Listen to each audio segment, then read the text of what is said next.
जी अस्सलाम वालेकुम। Welcome back on the lab of artificial intelligence. Kindly confirm me अगर मेरी आवाज़ क्लियरली आ रही है तो।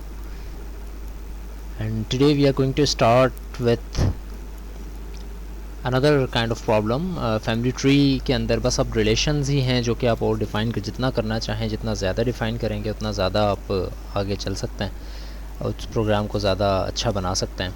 अदरवाइज़ उसमें कोई नई चीज़ ऐसी नहीं है। रिकर्जन तक हमने बात की है उसमें। तो एक छोटा सा मैं रिकैप लेता हूँ और फिर अगले प्रोग्राम को मैं लिखता हूँ या इसी की कॉपी बना लूँ, मैं इसी में एडिटिंग करूँगा सो दैट यू नो कि it's pretty much the same thing.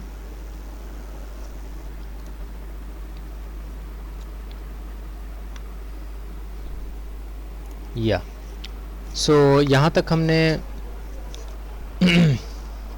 बात की थी। We were just making some relations. हमने चाइल्ड का बनाया, डॉटर का, सन का, ग्रैंडफादर का, और जो लास्ट चीज़ हमने सीखी जिस रिलेशन से, that relation was of offspring and four father. इनसे हमने जो है वो एक चीज़ सीखी थी कि you can call a relation within a relation. So इसी चीज़ को मैं यूज़ करते हुए मैं एक्स्ट्रा चीज़ों को मिटा रहा हूँ। एंड अच्छा, कुछ चीज़ें ऐसी हैं जो कि इसमें से मैंने आपको दी थी प्रैक्टिस के लिए, वो आप लोगों ने होपफुली की होंगी। अगर नहीं तो वो या तो आपको क्विज़ में नज़र आएंगी या फिर फाइनल एग्ज़ाम में नज़र आएंगी या फिर प्रेजेंटेशंस में। उसके बारे में भी अभी डिटेल बात करते हैं। So let's talk about this specific program that we are going to talk about. चलें मैं इसको पूरा ही मिटा देता हूँ। Let's try to write another one. मैं एक ग्राफ बनाता हूँ। Let's see there is a graph. Let me open an example of a graph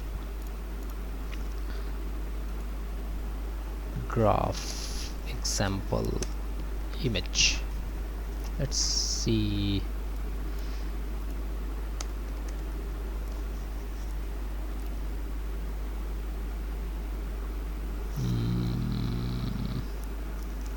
This one, yes.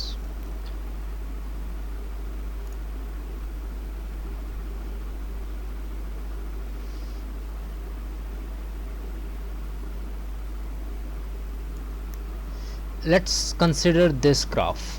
So this graph has essentially 4 nodes.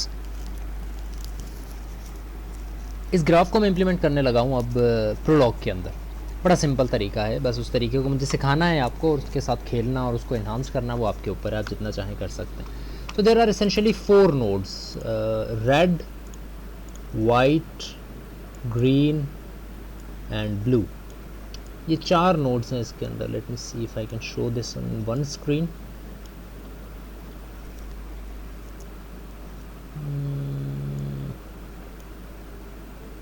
I think मुझे यहाँ पर सिर्फ इतनी जगह चाहिए होगी।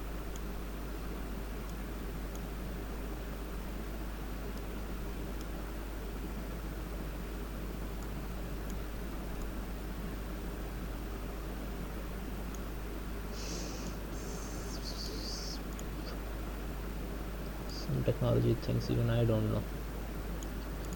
Yeah, so let's look at this graph. So it's a very easy thing to implement this graph in Prolog. We will start by defining nodes or connections. So there are connections in red and white and green, blue. So let's call it connection कह लें इसको या node के क्या कह लें, as कह लेते हैं। चलें, there is an edge from red to white. अच्छा, इसको मैं कमेंट करके कह देता हूँ कि I am calling this that there is an edge from red to white. ठीक है, there is an edge from red to white. ठीक है, ये बेशक आगे चला जाए, इससे हमें कोई काम नहीं है, जब ज़रूरत पड़ेगी तो हम इसके ऊपर आ जाएंगे। There is an edge from red to white. Remember, because we have understood this very deeply that the positions matter. First argument से लेकर आप वाइट पर जा सकते हैं, वाइट से आप रेड पर नहीं आ सकते as of now. But there is also an edge existing from white to red, तो ये चीज़ भी एग्जिस्ट कर रही है। इसी तरह से सारी एजेस हम डिफ़ाइन कर देते हैं। For example, there is an edge from red to blue,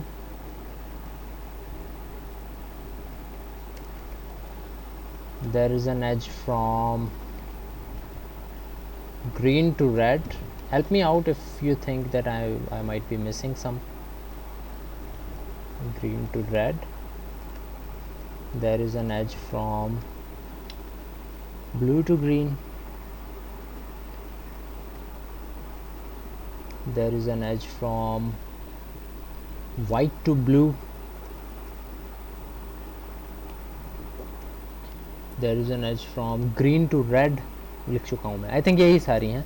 So I have defined 1 2 3 4 5 6 edges और यहाँ पर कितनी है 1 2 3 4 5 6 edges ही हैं. बट फॉर एग्जाम्पल मुझे जाना है रेड से ग्रीन पे. रेड से ग्रीन पे कैसे जाऊंगा मैं?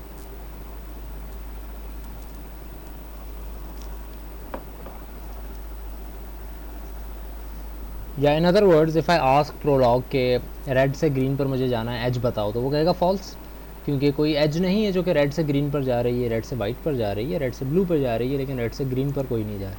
But if you look at it you can see that you can go from red to green by moving from red to blue and from blue to green, या moving from red to white then white to blue and then blue to green. So ये चीज़ define करने के लिए हम एक rule define करेंगे path का. We will say that you can go from anywhere to anywhere if there exists an edge from that place to that place. Exactly, it will work exactly like the offspring relation. या फिर if there is an edge from x to somewhere else and there is a path from that some place to y. Exactly the same thing as we have already understood in our offspring or forefathers relation. So this is the whole program on which a graph works. I'm going to save it and I'm going to start it or run it over here. Let's see. हमने जो चीज़ें लिखी हैं run ये हो रही हैं, but you will see that the graph is this and we are going to try and see if this graph is working or not. So here is your prologue screen. Let's ask it if there is an edge from red to blue. So red to blue है या नहीं? What's the error? Edge के साथ दो नहीं है, why? यही तो फिर edge define नहीं हुआ सही से. Why is that the case? Let me see again. Okay, this static is showing that I had not saved the file. So now I have saved the file and I will start it again.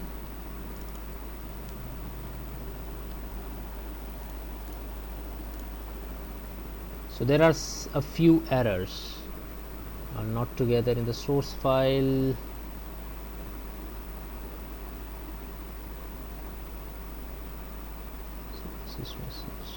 Okay एक minute मुझे देखने दें इसमें issue क्या है. Okay so यहाँ पे मैंने एस लिख दी है साथ.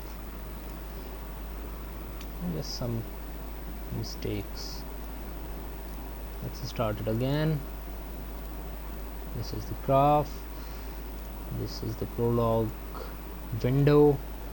I'm seeing if there is an edge from red to blue or not. So it's true because red to blue की exist कर रही है और हमने इसमें edge में लिखा हुआ है red to blue. path का रूल जो है उसको हम चेक कर रहे हैं. is there a path from red to blue or not? So yes, it's true.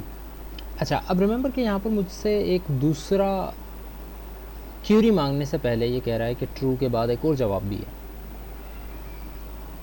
तो मैं सेमीकोलन प्रेस करता हूँ, मुझे एक और ट्रू दिखाता है. अगेन कह रहा है एक और जवाब भी है, और एक और सेमीकोलन प्रेस करता हूँ, it's saying another and then another and then another and then another and it's going on and on forever. Why is that the case? It's because कि हमने पाथ के अंदर रिकर्जन लगाई हुई है and there are infinite paths from red to blue. ठीक है, why is that the case? That's up to you to understand. So let's see, is there a path from red to green? So it's stuck in there, so there must be some problem with our code. Let's see what our code is.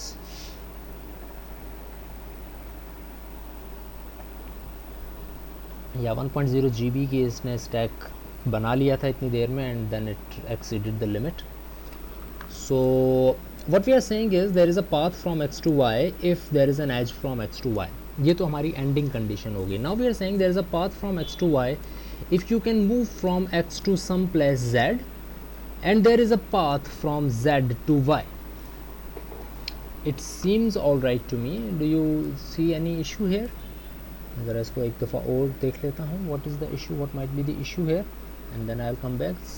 तब तक आप ये देखें, इसका थोड़ा dry run करें and see if there is an issue.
Yeah, all right.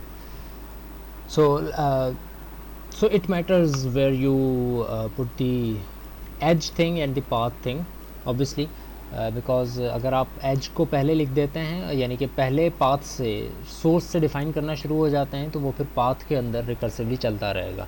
So if you want it to work in a very efficient way, कि तो इसका दूसरे एंगल से आपको डिफ़ाइन करना पड़ेगा. और दूसरा एंगल ये है कि आप एंडिंग से एज को काउंट करें और फिर वन बाय वन बैक पर आते जाएं कि कौन सी एज किस पर डिफ़ाइन हुई हुई है, और वन बाय वन उसके पाथ पर आप आते जाएं. यानी कि अगर आपने ए से सी, रेड से ग्रीन पर जाना है, तो बजाय इसके कि आप कहें कि रेड से वाइट की एज हो और फिर वाइट से ग्रीन का पाथ हो, you should go back that green से ब्लू की एज हो, या ब्लू से किसी चीज़ से ग्रीन की एज हो, और रेड का वहाँ से पाथ हो ब्लू तक.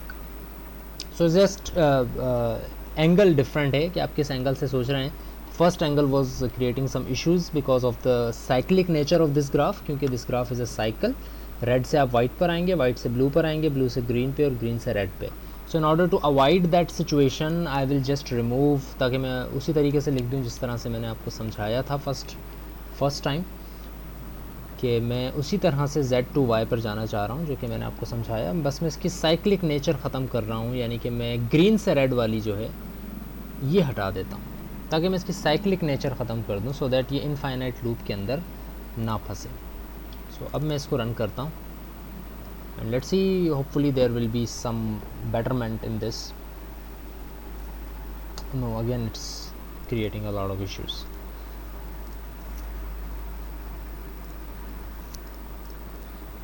सो मैं इसको एज वाले पोजीशन से ही लेकर चलता हूँ। Z to Y की मुझे एज चाहिए और पाथ मुझे चाहिए X to Z का। Let's try that again.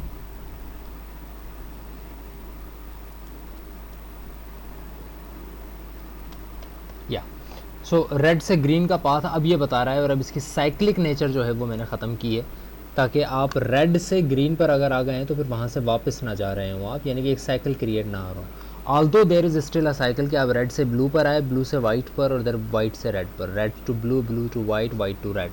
तो साइकिल नेचर ख़त्म करने के लिए मैं रेड, वाइट टू रेड वाली पोजीशन को एक दफ़ा और हटा देता हूँ, white to red, because if there is a cycle in your graph then the graph will behave in some extraordinary way, and we don't want that. So let's start with some graphs which are not in a cyclic nature, जिस तरह से अब आप देख रहे हैं। So मैंने जब पूछा कि रेड से ग्रीन का पाथ एग्जिस्ट कर रहा है या नहीं, तो इस ग्राफ को छोड़ दें, आप इसके मुताबिक देखें। रेड टू ग्रीन का पाथ एग्जिस्ट कर रहा है या नहीं, तो आप रेड से वाइट पर जाएंगे, वाइट से ब्लू पे, और ब्लू से ग्रीन पे। सिर्फ ये एक पाथ एग्जिस्ट कर रहा है, और इसके अलावा ये एग्जिस्ट कर रहा है कि आप रेड टू ब्लू चले जाएँ और ब्लू टू ग्रीन चले जाएं। तो आप रेड से ग्रीन जाने के ये दो पाथ हैं, इस वजह से आपको ट्रू ट्रू दो दफ़ा दिखा रहा है, एंड देन फॉल्स। ठीक है। सो इसी चीज़ को हमने कंटिन्यू करना है नेक्स्ट लैब में। सिर्फ इसमें एक चीज़ का और मैं इजाफा कर रहा हूँ, वो ये कि अगर आपने ये जानना है कि आपका पाथ जो है वो क्या है, किस पाथ के थ्रू आप जा रहे हैं, तो you can use another predicate, predefined predicate of Prolog. You can write something on it, you can just write कि आप कहाँ पर जा रहे हैं। ठीक है। सो राइटिंग के लिए भी आपने टेक्निक यूज़ करनी है कि आपने कहाँ कहाँ पे राइट करना है। फॉर एग्जांपल अगर मैं यहाँ पर राइट कर देता हूँ कि चलें ऊपर सिर्फ राइट कर देता हूँ मैं कि x क्या है, तो जब ये इस पोजीशन पर आएगा सर्च करने के लिए, तो जो x की वैल्यू होगी वो ये लिख भी देगा साथ साथ। ये आपका आज का लैब टास्क है कि आपने राइटिंग इसकी सही करनी है। फॉर एग्जांपल मैं रेड टू ग्रीन कर रहा हूँ, तो ये कह रहा है रेड। नाउ रेड था x की वैल्यू जब इसने ये रन किया, और ये कह रहा है ट्रू, यानी कि अगर आप x को रेड रखते हैं तो ये चीज़ ट्रू है। दूसरी दफ़ा भी रेड आ रहा है। लेकिन अगर लेट सपोज़ कि मैं इस राइट x को यहाँ से हटा के कंट्रोल C हटा के, क्या बल्कि वहाँ भी लिखा रहा है और यहाँ भी लिखा रहा है, लेट से मैं यहाँ पर z लिख देता हूँ फॉर एग्जांपल। मैं इसको सेव करता हूँ, अब मैं इसको रन कर रहा हूँ। अब देखें ये दो चीज़ें लिख रहा है, रेड और ब्लू। रेड इसने यहाँ पर लिखा था, as we have seen earlier कि रेड यहाँ पर x इसने लिखा है, और अब यहाँ पर ये ब्लू लिख रहा है। तो इससे हमें ये अंदाज़ा एक्चुअली हो रहा है कि आप रेड से ब्लू पर गए और फिर ब्लू से ग्रीन पर आए। ग्रीन अभी हमने प्रिंट नहीं किया, लेकिन अब मैं सेमीकोलन प्रेस कर रहा हूँ तो यू कैन सी कि रेड से वाइट पे गए, वाइट से ब्लू पर आए, एंड देन आप जो है वो ग्रीन पर गए। यानी कि एक चीज़ सिर्फ आप एक चीज़ का और इजाफा कर देंगे, then you will be able to understand कि आप कहाँ से कहाँ पे गए। You will write Y. ठीक है। अब ज़रा मैं इसको दोबारा आपको चला कर दिखाता हूँ, and you will see that this printing thing is a very see. अभी आपको पूरा पाथ बता रहा है कि रेड से ग्रीन तक जाने का, सॉरी मैंने वाई प्रिंट कर दिया यहाँ पे, मुझे यहाँ वाई नहीं यहाँ पर वाई प्रिंट करना है I think. Let's see again, like I said कि दिस इज़ योर टास्क। मैं थोड़ी सी हेल्प कर रहा हूँ आपको कि you can think on it कि कहाँ पर कौन सी चीज़ प्रिंट करनी चाहिए, सो दैट यू सी। या आई थिंक इससे आपका पूरा कम्प्लीटली पाथ सही एग्जैक्टली प्रिंट हो गया है कि first path is red blue green, and the next path is red white blue blue green. Blue दो दफ़ा आ रहा है यहाँ पे, जिसको अवॉइड करना चाहिए हमें। क्यों ये दो दफ़ा आ रहा है, इसको आपने देखना है और इसको सही तरीके से प्रिंट करना है। So you can implement any type of graph here as long as that's not a cyclic graph. Cyclic होगा, इम्प्लीमेंट हो जाएगा, लेकिन फिर वो स्टैक ओवरफ्लो के अंदर जा सकता है आपका। सो उसको अवॉइड करने के लिए ऐसा ग्राफ उठाएं जो कि साइक्लिक ना हो, उसको इम्प्लीमेंट करें, उसकी एजेस डिफाइन करें, और पाथ के लिए हमेशा यही रूल अप्लाई होगा। राइटिंग मैंने अभी इंक्लूड की है ताकि मुझे ये अंदाज़ा हो सके कि कहाँ पे कौन सा पाथ वो दे रहा है। अदरवाइज़ रूल यही अप्लाई होगा हर जगह, और आपने सिर्फ एजेस को डिफाइन करना है। ठीक है। तो इसकी राइटिंग आपने सही करनी है ताकि हर पाथ, जिस पाथ के थ्रू आप कहीं पर जा सकते हैं वो आपको बताया जा सके। फॉर एग्ज़ाम्पल अगर मैं कहता हूँ कि मुझे रेड टू ब्लू पर जाना है, तो वो कह रहा है कि एक पाथ तो ये है कि आप रेड से डायरेक्ट ब्लू पर चले जाएं, एक ये है कि रेड से वाइट पे जाएं और वाइट से ब्लू पे जाएं। ये दो पाथ एग्जिस्ट कर रहे हैं। सो आपने इस पाथ को सही करना है। जिस तरह यहाँ पर रेड के साथ देखें ब्लू प्रिंट नहीं हुआ, यहाँ पर हो गया, यहाँ पर ब्लू 2 दफ़ा प्रिंट हो रहा है, तो इसको ज़रा सा आपने सही करना है नेक्स्ट लैब से पहले। So now coming on to our assignments, there is an assignment 2। मैं ज़रा उसको शेयर कर देता हूँ आपके साथ। शेयर मैं गूगल ड्राइव पे भी कर दूँगा, but let me just open it. इसको अच्छी तरह समझ लें असाइनमेंट में क्या है, कैसे करना है। नेक्स्ट क्लास में जो है, नेक्स्ट नहीं बल्कि नेक्स्ट वीक की जो क्लासेस होंगी हमारी, उसमें हम असाइनमेंट के ऊपर बात भी करेंगे, सॉरी क्विज़ भी लेंगे। Okay, this is assignment 1, sorry, assignment number 2 is here. Yeah, this is your assignment number 2। इसका क्वेश्चंस आपने खुद ने समझने हैं। थोड़ा सा मैं इसको डिफ़ाइन कर देता हूँ। This is a 2D grid, ये आपको शो हो रहा है। इसकी स्टार्टिंग नोड ये है, इसको 0 0 कह लें, ठीक है। इसको कह लें 1 0, इसको कह लें -1 0, just like a graph works in mathematics. इस नोड से आप 4 जगह मूव हो सकते हैं, 1 2 3 4। इस नोड से आप 3 जगह मूव हो सकते हैं, 1 2 3, बैक अगर आप ना आएँ तो, ठीक है। तो आपने ये बताना है how many distinct states are there at depth K depth पे कितनी डिस्टिंक्ट पोजीशंस हैं। फर्स्ट डेप्थ पर ये है, जिस तरह से अभी हमने टिक टैक टो में देखा ना कि 9 से 72 हो गई, 72 से 500 समथिंग हो गई। What is the maximum number of nodes expanded for breath first search, breath first graph search, ये सारी चीज़ें आपने ए स्टार में कितनी नोड्स एक्सपेंड होंगी गोल तक पहुँचने के लिए, ये भी आपने देखना है। प्रॉब्लम नंबर 2 इज़ कि आपने प्रूव करना है या डिसप्रूव करना है। अगर ये चीज़ गलत है तो डिसप्रूव करें, अगर ये चीज़ सही है तो प्रूव करें। कि no voice, what do mean no voice? आवाज़ होपफुली मेरी क्लियर होगी। बिलाल ज़रा कंफर्म करें। जीरक कह रहे हैं कि आवाज़ सही नहीं आ रही। सो आपने प्रूव या डिसप्रूव करना है कि breath first search is a special case of uniform cost search. ये आपने प्रूव करना है या फिर डिसप्रूव करना है अगर आपको लगता है कि ये बात गलत है तो। प्रॉब्लम नंबर 3 ये है कि आपने 5 प्लाई का गेम ट्री बनाना है। अभी हमने गेम ट्री स्टार्ट किया है, मैंने आपको बताया भी है कि किस तरह से काम करना है गेम ट्री पे। अल्फा बीटा प्रूनिंग को हम देख लेंगे, लेकिन गेम ट्री मिनीमैक्स सर्च हम कर चुके हैं। 5 प्लाई का गेम ट्री का मतलब ये है कि 5 लेवल्स होंगे, मैक्स होगा फिर मिन, फिर मैक्स फिर मिन, फिर मैक्स फिर मिन। असाइन स्टैटिक इवैल्यूएटर, वैल्यूज़ आप अपनी तरफ से असाइन कर दें उसको। वैल्यूज़ हमेशा लीफ नोड्स पे असाइन होती हैं, 5 12 13 -3 कुछ भी असाइन कर दें, आपके ऊपर हो। और फिर बैक प्रोपेगेट करके बताएं कि बेस्ट मूव कौन सा है मिन के लिए। यही चीज़ मैं आपको अभी थोड़ी देर पहले बता रहा था जब हम पढ़ रहे थे कि हमेशा मैक्स से स्टार्ट नहीं होता ट्री, मिन से भी स्टार्ट हो सकता है। तो मिन से आपने ट्री को स्टार्ट करना है, यानी कि the root node would be of min, then max, then min, then max and then min. तो ये सारी आपकी वैल्यूज़ होंगी। आपने लीफ नोड्स को वैल्यूज़ असाइन करनी है और बैक प्रोपेगेट करके बताना है कि उस मिन के लिए जो कि रूट पर है उसके लिए बेस्ट सोल्यूशन कौन सा है, बेस्ट मूव कौन सा है। ये आपने सारी की सारी वर्किंग उसकी दिखानी है। This is your assignment number 2 जो कि मैं अभी आपको दे रहा हूँ। The due date is August 29 and the submission guidelines are the same as before, कि आपने इस ईमेल एड्रेस के ऊपर भेज देनी है। I hope everything is clear. Presentation से रिलेटेड मैंने आप लोगों को बताया है कि आपकी प्रेजेंटेशंस होंगी। आपने तकरीबन 10 से 15 मिनट की एक प्रेजेंटेशन तैयार करनी है उस टॉपिक पर जो कि मैंने आपको दिया है, व्हाट्सएप के ऊपर मैंने शेयर किया हुआ है, वो फाइल में डाल भी देता हूँ गूगल ड्राइव के ऊपर। वो सब टॉपिक्स अलग अलग इंडिविजुअल टॉपिक्स मैंने दिए हैं, आपने उस टॉपिक के ऊपर एक प्रेजेंटेशन तैयार करनी है। बहुत ज़्यादा डिटेल में नहीं जाना, बेसिक रखना है, लेकिन इस तरह रखना है कि सब स्टूडेंट्स को समझ आ जाए, क्योंकि वो सारी चीज़ें जो कि आप पढ़ाएंगे, आप बताएंगे प्रेजेंटेशन में, उसमें से एक सवाल आपके फाइनल एग्ज़ाम में इंक्लूडेड होगा। राइट, सो आपने अपनी भी और बाकियों की भी प्रेजेंटेशंस को गौर से सुनना भी है, और मैं आपसे शेयर भी करूंगा बाद में, ताकि एग्ज़ाम से पहले आप उसको पढ़ भी सकें आराम से अपने फ्री टाइम में। तो वो भी इंक्लूडेड होगा। तो प्रेजेंटेशन की 15 मार्क्स हैं, वो आपकी प्रेजेंटेशन होगी। जो आपका क्विज़ होगा अभी 26 को, उस क्विज़ में 1-2 पार्ट्स हैं।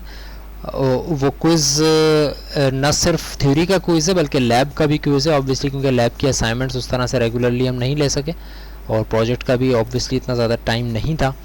तो लैब का एक स्ट्रॉन्ग क्वेश्चन जो है वो उस क्विज़ के अंदर भी होगा। So be prepared for that as well. So I think that's all about our announcements. कोई क्वेश्चन, कोई क्यूरी अगर अराइज होती है तो वो बेशक आप नेक्स्ट क्लास में मुझसे पूछ लीजिएगा. Let's see you at around 2 o'clock for our next session. Thank you very much. ज़ीरक कुछ पूछ रहे हैं आई थिंक. जी ज़ीरक